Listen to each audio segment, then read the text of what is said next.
जनगणना के संबंध में कब कब क्या क्या किया था, बाद में कोविड आया, उसके कारण क्या मुसीबत आई, कैसे रुकावटें आई, ये सारी बातें हम सबके सामने हैं, इसमें कोई विषय नहीं है।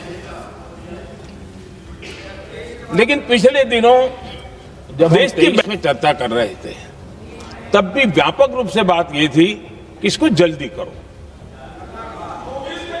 हर कोई कह रहा था जल्दी करो। अब 24 में संभव नहीं था क्योंकि इतने कम समय में करना मुश्किल था। अब 29 में हमारे पास अवसर है। अगर हम 29 में भी नहीं करते तो ये स्थिति क्या बनेगी हम कल्पना कर सकते। फिर हम देश की माताओं बहनों को ये विश्वास नहीं बना पाएंगे कि हम सचमुच में प्रयास सच्चे अर्थ कर सकते थे। और इसलिए समय की मांग है कि अब हम ज्यादा विलंब न करें। इस दरमियान राजनीतिक दल के लोगों से, संविधान के जानकार लोगों से, जो महिलाओं में एक्टिविस्ट के नाते काम करने वाले ऐसे लोगों से भी कई चर्चाएं हुई। कुछ लोगों ने खुद होकर के भी सुझाव दिए।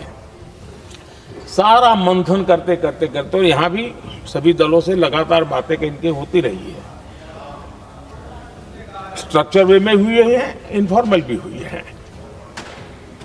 और उसमें से आखिर बना हुई एक कुछ रास्ता निकालना होगा ताकि हम हमारी माताओं बहनों की शक्ति को जोड़ सकते हैं। आदरणीय अध्यक्ष जी, मैं एक बात जरूर कहना चाहूंगा।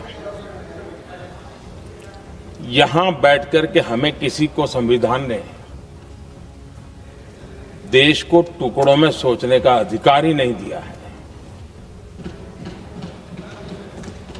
जो शपथ लेके हम बैठे हैं ना, हम सबको एक राष्ट्र के रूप में विचार करना हमारा दायित्व बना।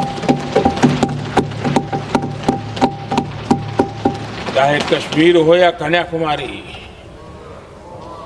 हम टुकड़ों में न सोच सकते हैं, न टुकड़ों में हम निर्णय कर सकते हैं। और इसलिए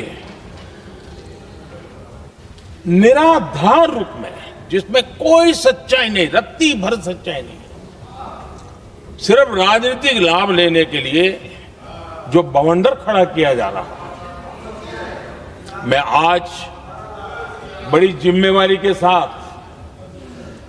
इस सदन में, इस पवित्र जगह से कहना चाहता हूं, चाहे दक्षिण हो, उत्तर हो, पूर्व हो, पश्चिम हो, छोटे राज्य हो, बड़े राज्य हो, मैं आज एक जिम्मेवारी से कहना चाहता हूं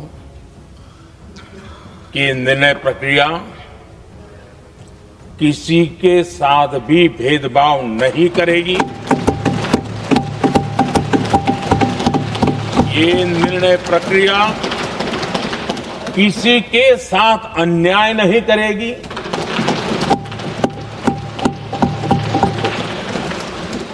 भूतकाल में जो सरकारें रही और जिनके कालखंड में जो परिसीमन हुआ और जो अनुपात उस समय से चला आ रहा है, उस अनुपात में भी कोई बदलाव नहीं होगा और वृद्धि भी उसी अनुपात में होगी।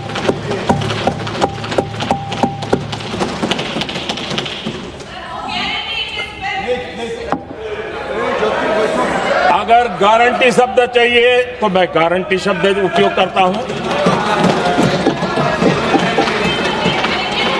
वादा की बात करते हो तो मैं वादा शब्द उपयोग करता हूं। अगर तमिल में कोई अच्छा शब्द हो तो वो भी मैं बोलने के लिए तैयार हूं। क्योंकि जब नीयत साफ है तो फिर शब्दों का खेल करने की हमें जरूरत नहीं है जी।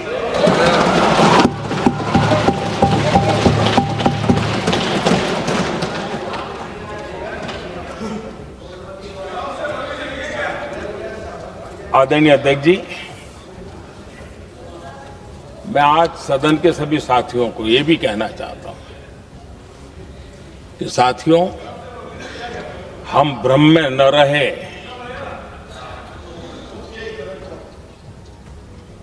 हम उस अहंकार में न रहे,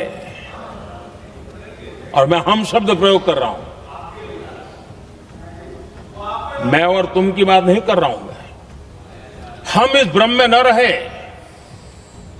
कि हम देश की नारी शक्ति को हम कुछ दे रहे हैं। जी नहीं, उसका हक है। और हमने